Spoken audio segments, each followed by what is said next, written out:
Bueno, retomando, hablábamos de este ciclo sexual de la mujer y tú nos estabas hablando de cómo tú piensas Ah, sí, que al ser creo que reprimida experimenta más rápido, tiene más conocimiento, ya que al ser un tema, por decirlo de una forma, prohibido para la mujer, es como que le interesa más.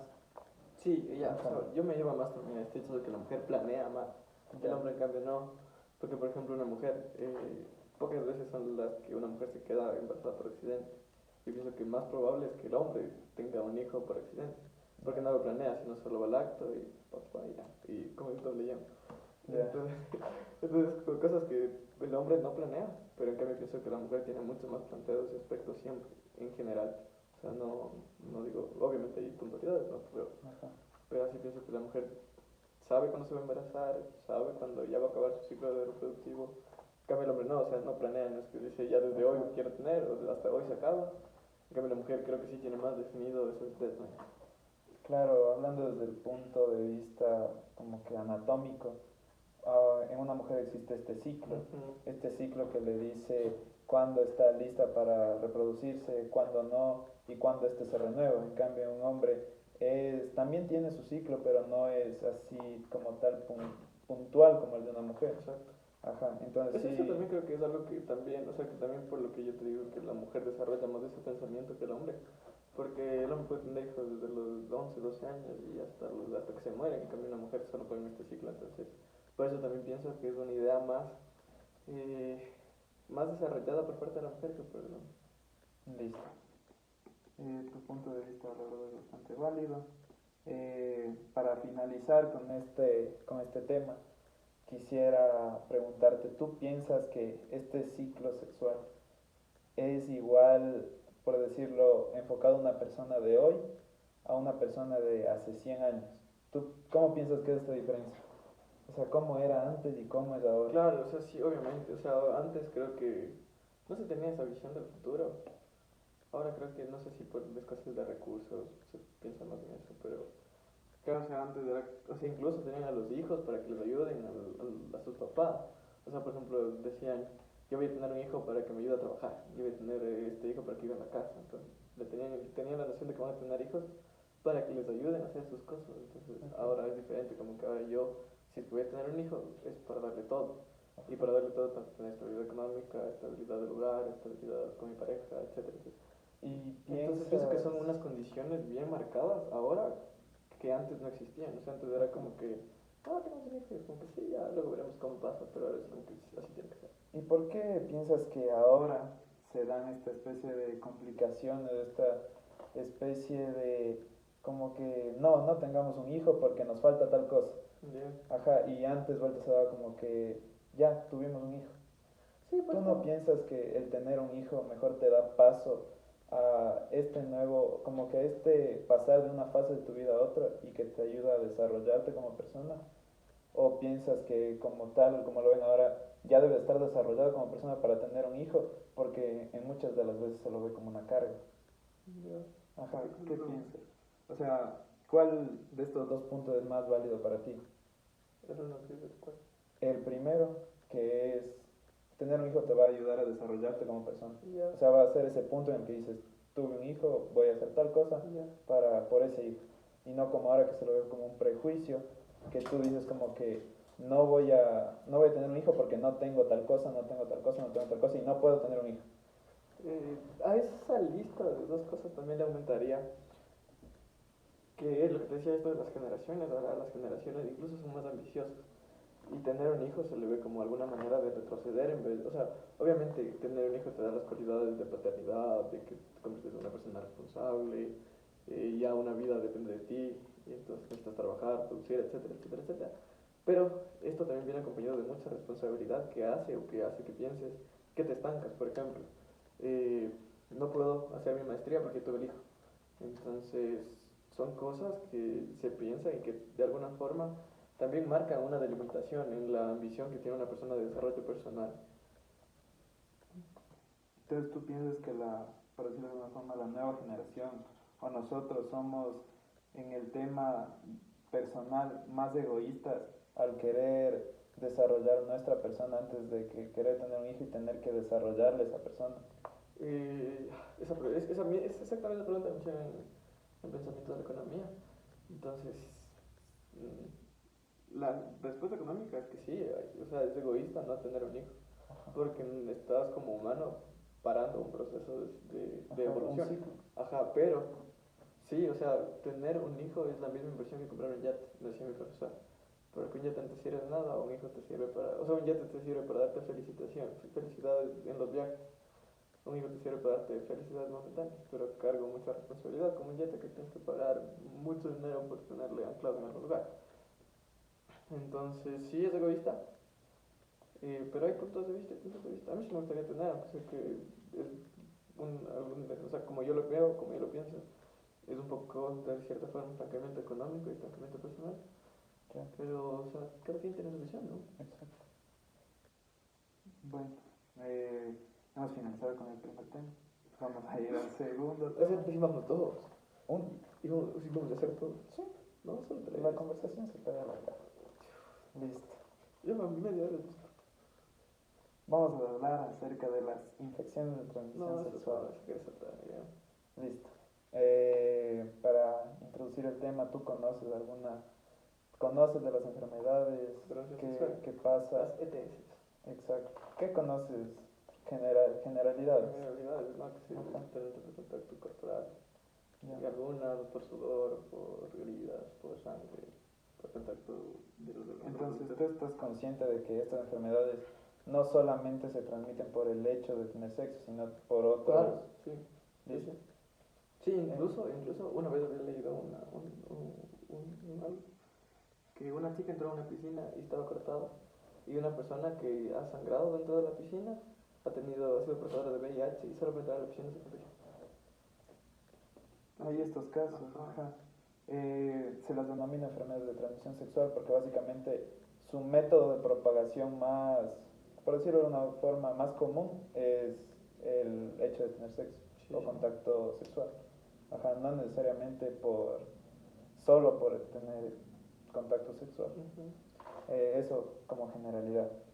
Entonces, en sí, por decirlo de alguna forma, las enfermedades vienen acompañadas de varios problemas. Suelen dejar, como por decirlo de alguna forma, ciertas huellas detrás que no te permiten desarrollar tu sexualidad. Y algunas son incurables hasta el momento, como tú dijiste, el VIH es una enfermedad bastante peligrosa y la cual se la tiene mucho control a nivel global, ya que aún no existe una cura. Eso como generalidad. Vamos a hablar del siguiente tema, el cual es las dificultades sexuales y cómo tratarlas.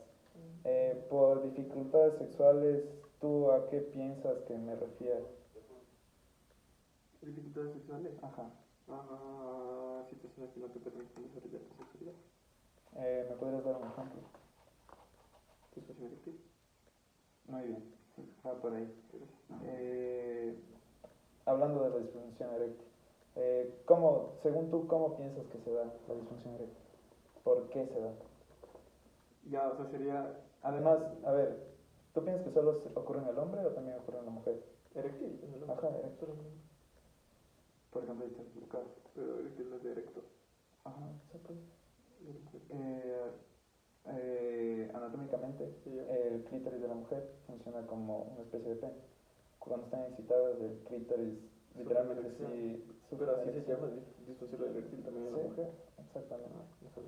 Y, o sea, este problema, así como tú dices, generalmente solo se lo enlaza al hombre, solo porque es más visible. O sea, un hombre si no puede tener el pene erecto como tal, no puede tener relaciones sexuales. En cambio, a una mujer esto no le dificulta en nada. Ajá, y por eso se le suele enlazar con el hombre, pero esta es por decirlo de alguna forma, una disfunción sexual que afecta a los dos géneros. Ajá. Por ejemplo, hay disfunciones que solo afectan a la mujer.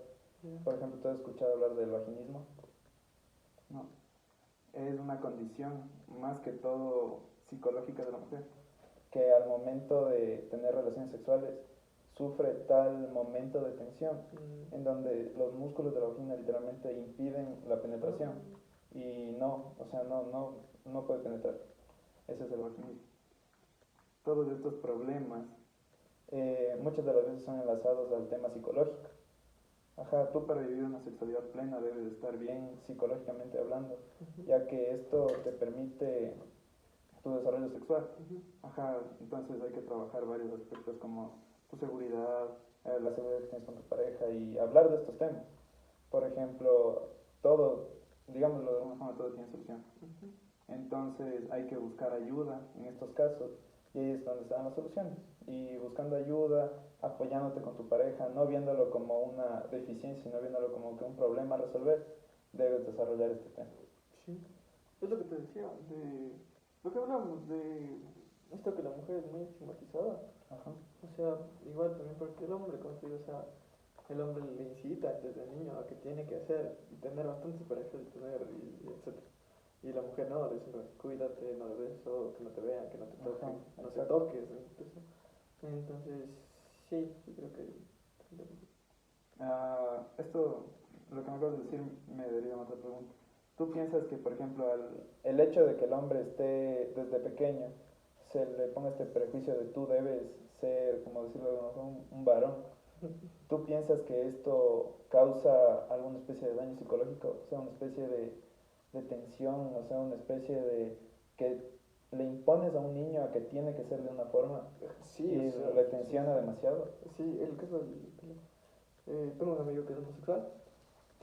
Entonces sí, o sea, en la familia de él siempre estuvo estigmatizado que él tiene que ser un macho en todo el sentido que tiene que ser, tiene que tener mil chicas, ser rockero, vestirse de negro, tener el pelo corto, que siempre tiene que estar tuco, etcétera, etcétera, etcétera. Y él es homosexual, entonces mucho tiempo se reprimió él mismo de manera demasiado fuerte al problema que le causó impacto psicológico con él mismo, o sea, él mismo no podía aceptar su sexualidad porque tenía estos prejuicios de su familia que no lo consideraban prejuicios sino una normalidad. Entonces él, con ayuda del psicólogo y del psiquiatra, es que pudo entender que su condición no es algo anormal. Entonces ahí fue cuando recién, y ya cuando ya, o sea, ya estamos hablando de que pasó 10 años atormentándose, y fue cuando ya después que él recién aceptó y entendió que no es así, que en realidad todas las cosas es como... Está bien. Me parece muy válido tu ejemplo. Sí pienso que en la sociedad actual se estigmatiza mucho este tema, ¿no es cierto? Además, como Ecuador, un país no tan globalizado, no tan desarrollado, todavía existe esta especie de machismo, esta especie de vivir a la antigua que que nos marca una línea a la cual debemos seguir y que en el caso, por ejemplo, de sexualidad, se habla de que esto está mal, o sea que no hay que ver mal a nadie porque tenga gustos distintos. Listo. Derivándonos de este tema de las disfunciones y de las soluciones, quiero hablar acerca de las conductas. Ajá, las conductas sexuales, por decirlo de alguna forma, atípicas o alternativas. ¿Tú qué entiendes por esto? O sea, como una conducta sexual alternativa, típica. O sea, que no es típica. ¿Tú qué piensas cuando te digo esto? Anormal, o sea, típica anormal. Exacto. Es que no es normal. Ajá, y por ejemplo, dame un ejemplo. Tú que has escuchado Los que... fetiches pueden considerarse anormal. Exacto, eso es una conducta atípica. No anormal, sino atípica, porque no es típico. No es que no pueda ser normal. En sí, por ejemplo, es un gusto adquirido, que tú, o sea, por temas de tu background, o sea, de todo lo que has vivido, de todo, de alguna forma, o sea, inconscientemente te gusta. Ajá. Entonces, ¿tú conoces alguna condición de estas? Ajá, ¿has conocido personas o me puedes dar un ejemplo de alguna especie de fetiche que conozcas o que has escuchado que se da bastante o algo así? O algo que has escuchado que te ha dejado atónito, o sea, como que digas, esto sí puede pasar. Uno escuché en los videos de los típicos casos cerrados. Ya, Que a un man le excitaba, o sea, un señor, perdón, ya. le excitaba full tener relaciones cerca del olor a la basura, cerca a un basurero. O sea, que él tenía sus mejores relaciones, incluso dentro de un contenedor de basura. Entonces, eso sí lo veo bien. Ajá. Pero él contaba, o sea, él contaba que, ¿Por qué? ajá, que tuvo, o sea, que una vez tuvo una situación desagradable ahí, o sea, una violación, Sí. y le quedó como trauma, no sé, desarrollado, y desde ahí es como que siente excitación de que lo ve. Entonces tú, por ejemplo, dejando este ejemplo, ¿tú piensas que un trauma se puede convertir en un gusto? Ah, pues curioso, sí. Ajá, Sí, pues, porque, son unas cosas. ajá, o sea, la verdad yo tampoco sé, sino que era por preguntarte, porque me parece muy interesante cómo, cómo funciona el cerebro, cómo de algo que posiblemente en ese momento te atormentó o te tuvo mal, te puede llegar a gustar, o se convierte en una especie de escape a ese dolor, no sé cómo funciona la verdad. Entonces, podemos dejar ese tema en el aire. ¿Algún otra conducta que hayas escuchado? El suco, el suco. Tengo un amigo que conozco su gusto de preferencia sexual, que le gusta mucho los pies. ¿Ya? Entonces ya le gusta mucho los pies, con la forma, la silueta del lugar de los pies.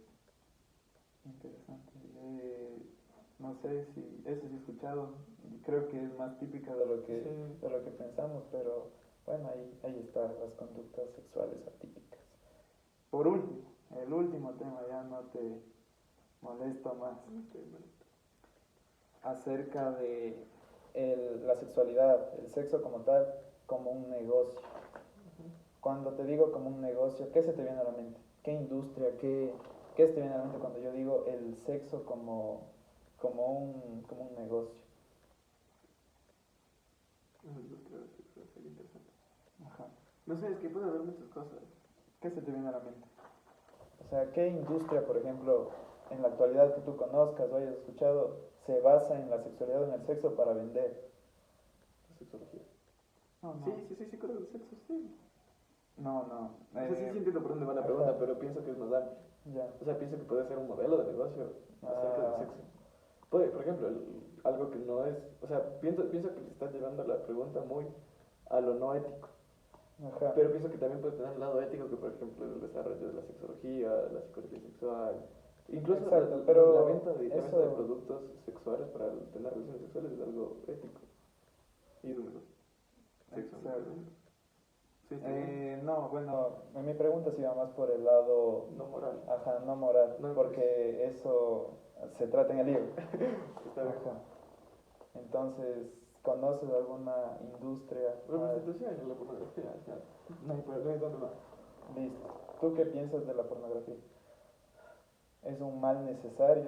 ¿Es algo bueno? ¿Es algo ¿Le malo? puedo contar lo que hablamos la otra vez? Bueno, sí, o sea, obviamente se le lleva siempre por el mal camino, pero tampoco puedo decir que es innecesario. O sea, tampoco puedo decir que es necesario. Solo es algo que existe y hay que convivir con ello y siempre tratar de ser responsables con contenido que puede causar o generar impacto.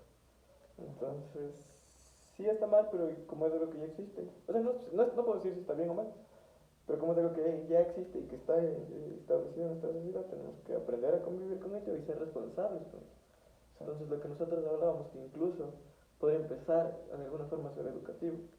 Entonces, no necesariamente tiene que ser como que un tabú, porque eso también considero que está mal en la sociedad. Todos los tabús solo son tabús y ya no se habla más.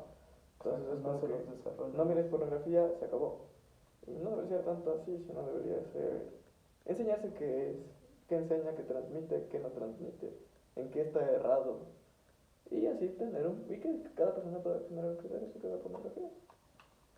Me parece bien. Bueno, Andrés, gracias por tu tiempo. Sí.